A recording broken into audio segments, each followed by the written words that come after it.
On our anniversary trip, my wife said, "I want a divorce." I replied, "Why wait?" Then I canceled her return flight and left her with her share of the hotel bill. I landed to a call from my mother-in-law informing me she was being detained for the unpaid charges. I, 38 male, am writing this from my home office, the one she always said was cold and uninspired. Right now, cold feels like a victory.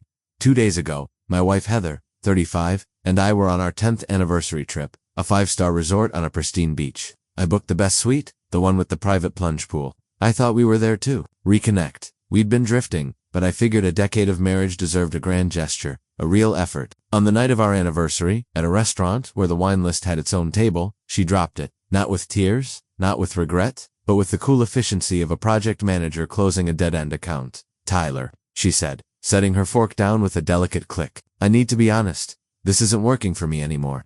I want a divorce." For a second, the world went silent. The clinking of distant glasses, the soft music, it all faded into a dull roar in my ears. I just stared at her. The waiter was approaching, with a dessert menu shaped like a seashell. I must have looked like a ghost because he stopped, gave a slight bow, and retreated. "What?" I finally managed to get out. It felt like I was forcing the word through a throat full of sand. "I've outgrown this," she said, gesturing vaguely between us. "I feel like I'm playing a part, the dutiful wife. I want to find my own path, my own happiness." It was the corporate speak, the detached HR-approved breakup language, that cut through the shock. This wasn't a moment of emotional crisis for her. This was a scheduled announcement. My mind raced, trying to catch up. I asked the obvious question, the one you have to ask. "Is there someone else?" She gave a little sigh, a puff of annoyance, as if I was being difficult. "I've reconnected with someone. Yes, Dennis, he's an artist. He sees me. Tyler, he sees my soul." Dennis, a name I'd heard. A guy she'd met at a gallery opening a few months back. I'd paid for her ticket to that gallery. I'd encouraged her to go, to network for her art career. The pieces started clicking into place with nauseating speed. Her recent late nights at the studio, her phone always angled away from me. The new, expensive perfume. This wasn't a decision. This was the final presentation of a plan that had been, in the 4 months, she had waited until I flew her thousands of miles away, to a place I paid for, to tell me she was leaving me for another man. The sheer calculated disrespect of it was breathtaking. I felt a strange calm settle over me then. It wasn't a lack of emotion. It was the opposite. It was a surge of pure, cold clarity, a defense mechanism to keep myself from shattering right there at the table. She expected a scene, tears, pleading, a dramatic vacation-ruining fight where she could play the tragic heroine. Finally breaking free, I looked at her perfectly composed face, waiting for my outburst, and I decided in that instant I would not give her the satisfaction. I let the silence hang for a moment, then gave her a small, tight smile. "Why wait?" Her composure finally cracked. A flicker of genuine confusion. "What? For the divorce?" I said, my voice steady, betraying none of the turmoil inside me. "You want it? I accept. Why wait until we get home? We can start now." I stood up, pulling my wallet out. I dropped enough cash on the table to cover my meal and half of the bottle of wine. "I'm gonna go pack. I wish you and Dennis the best." I walked away without looking back. I could feel her eyes on my back, could feel the shock radiating off her. This wasn't in her script. Back in the suite, I moved with methodical speed. I packed my suitcase. Then I sat on the edge of the bed and made the call. It took a frustrating 20 minutes on the phone with the airline's platinum desk. But since the tickets were booked using my miles and under my top-tier status, they allowed me to make a change to an individual passenger. I canceled her return flight. The miles were gone, but the principal was worth more. Then I went to the front desk. A very professional young woman named Maria was there. I explained the situation calmly and politely. "My wife and I are separating, effective immediately. I will be checking out now. Please charge my half of the remaining nights on the room to my card, as well as all of my own incidentals. The bar tab from last night, my spa treatment. She will be staying and will be responsible for her half of the room from this point forward, plus any other charges she incurs." Maria looked concerned, but handled it with corporate efficiency. She split the bill as I requested. I paid my share, settled my accounts, and called for a taxi to the airport. I was on a red-eye flight within 2 hours. I landed this morning, switched my phone off airplane mode. It buzzed alive with a storm of notifications. 23 missed calls from Heather. A string of increasingly frantic and angry texts. I didn't read them. I just blocked her number. A few minutes later, the phone rang again. It was my mother-in-law, Janet. I almost declined, but something made me answer. "Tyler, what have you done?" She shrieked, her voice a piercing nail on a chalkboard. "Janet, hello. I'm fine. Thanks for asking. Don't you dare be clever with me. Heather just called me, crying her eyes out. The hotel won't let her leave. They say she has an outstanding bill and they're holding her luggage. They have her in some back office. You have to call them and pay it. You abandoned her." I let her tirade wash over me. No, Janet, I said, my voice flat. She ended the marriage. I simply accepted her decision and ended our shared vacation. Her bills are her own now. I suggest she call Dennis. He's the one who sees her soul. After all, let's see if he sees her debt, too. I hung up, then I made a fresh pot of coffee and sat down in my cold, uninspired office. And you know what? It feels pretty damn good. Update 1. Well, it's been a week. A week of silence on my end and a whole lot of noise from everyone else. Thank you for the comments on my original post. It helped to know I wasn't crazy for reacting the way I did. A lot of you asked for an update, so here it is. The call with Janet was just the opening salvo. As I predicted, Heather had to call Dennis to wire her the money for the hotel bill and a new last-minute full fare flight home. Janet later called back to inform me, in a tone dripping with acid, how humiliating it was for Heather to have to ask her new partner for money so soon. I told her that sounded like a them problem to lose my number. Then came the texts from Heather's friends, all variations on the same theme. Dude, WTF. You can't just leave her like that. She's devastated. You're being a monster. It was a coordinated campaign. Funny how none of them seemed to care about the fact that she cheated on me and broke up with me in the most calculated, insulting way possible. It was clear they'd only gotten the tragic heroine version of the story. Heather herself finally got a message through to me via email, since I'd blocked her number. It was a masterpiece of entitled delusion. She accused me of emotional violence and financial abuse. She demanded I reimburse her for the hotel bill and the exorbitant cost of her new flight. The bill from her boyfriend Dennis was apparently now my responsibility. The email ended with, "You owe me that, Tyler. After everything I sacrificed for our marriage." I just stared at that line. The sacrifices. Like the art studio I'd been paying the liaison for the last 2 years, a little creative space for her to find her passion. A $1,200 a month sacrifice, to be exact. Something about that made me curious. I've always been meticulous with finances. It's my job, after all. I'm an accountant. When something doesn't add up, I investigate. I started pulling up the old statements for the credit card I'd given her for business expenses related to the studio. Art supplies, marketing materials, that sort of thing. I was a guarantor on the account, but it was in her name. The first few things I saw made my stomach clench. A charge for a high-end dinner for 2 at a trendy downtown spot on a night she was supposedly networking at the studio. A charge from a luxury lingerie brand. Multiple charges for a high-end hotel in a city a few hours away. A hotel with a very romantic reputation. The dates matched up with a girl's weekend she had taken. The more I scrolled, the clearer the picture became.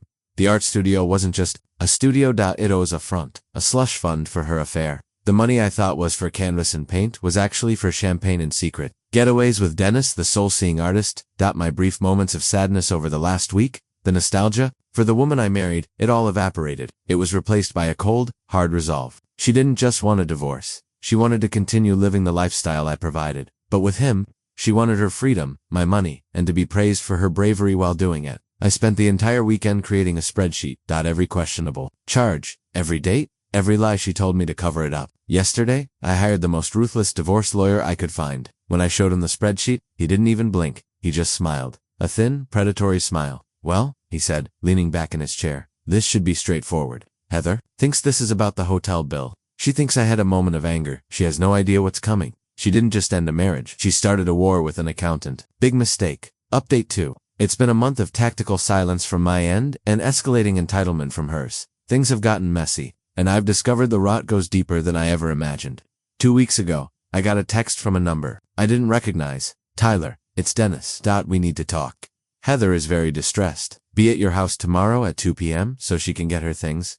We need to be adults about this." The sheer nerve. He wasn't asking. He was telling. And the we wasn't lost on me. They were a team now. Coming to the home I paid for to demand things? I replied with one sentence. "My lawyer will be in touch to schedule a time with a third-party supervisor present." They didn't like that. They showed up anyway. I was at my desk. When the doorbell rang, I looked at the security camera feed on my phone. There they were on my porch. Heather, looking tragically wronged. And Dennis, a guy with a stupid scarf wrapped around his neck, looking smug, he had his arm around her. I didn't open the door. I spoke through the speaker. "Heather, you are not welcome here, unannounced. As I said, you need to go through my lawyer." "Don't be an infant, Tyler," she yelled, her voice cracking. "My entire life is in that house. My clothes, my art."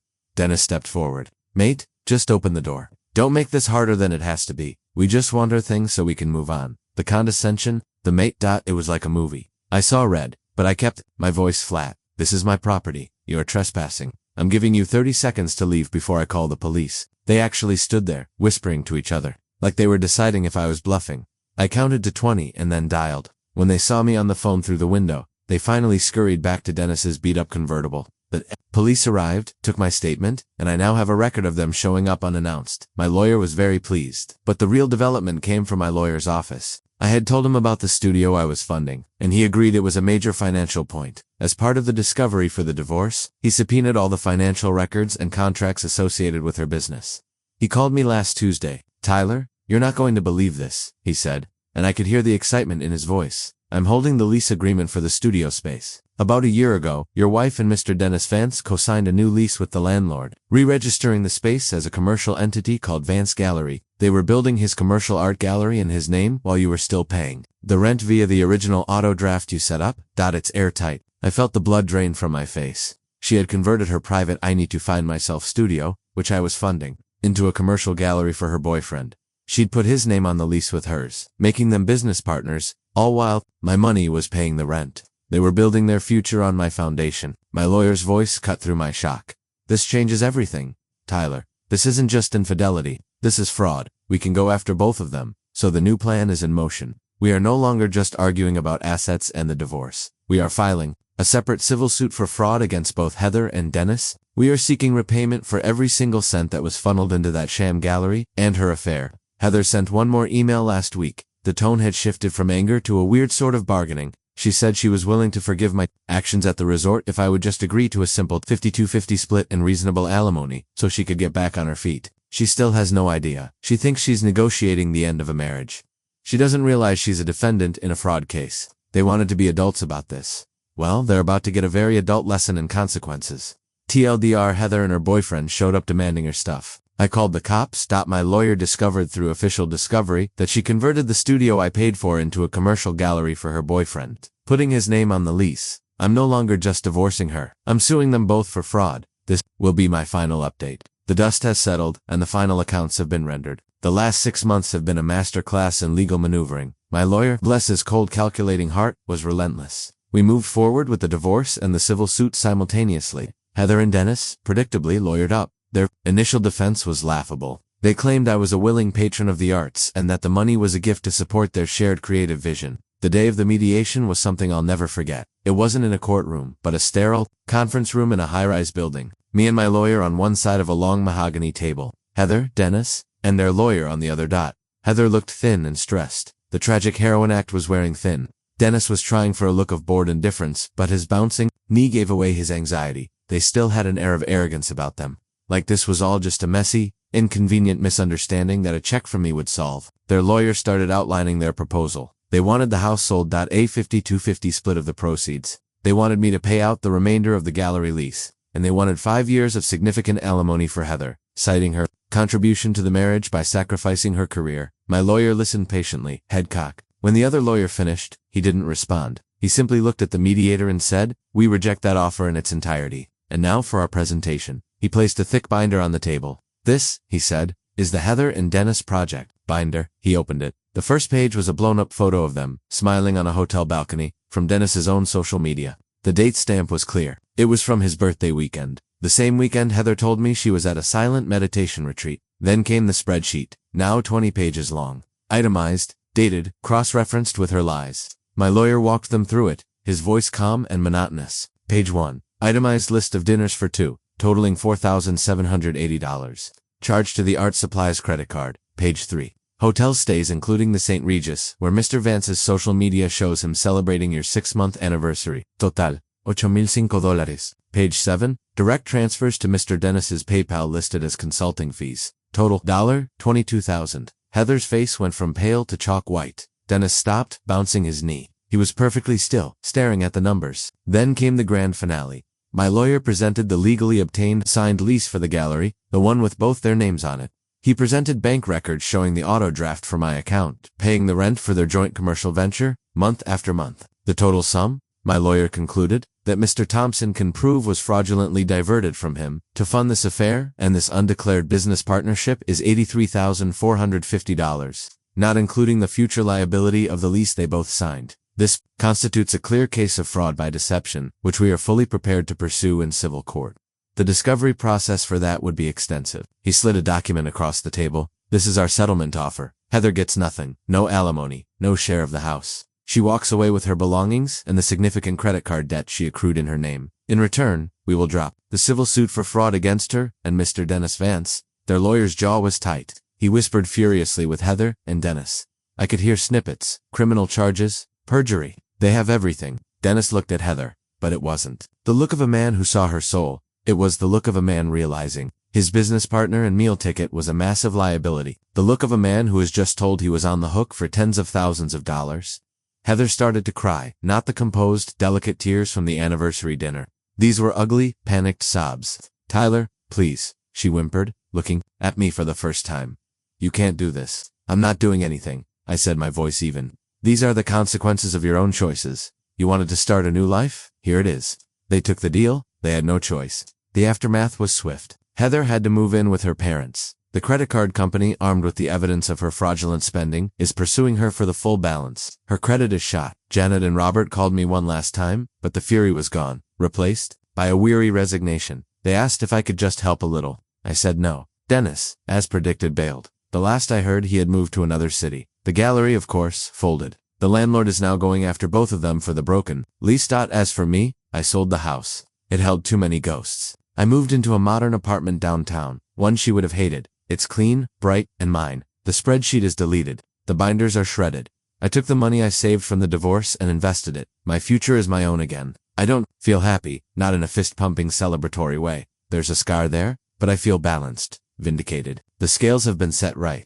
I responded to a calculated betrayal with calculated consequences. I didn't yell. I didn't scream. I just did the math. And the math was undeniable. I'm going on a trip next month, by myself, to a place with mountains and cold, clean air. Just me. And that's more than enough.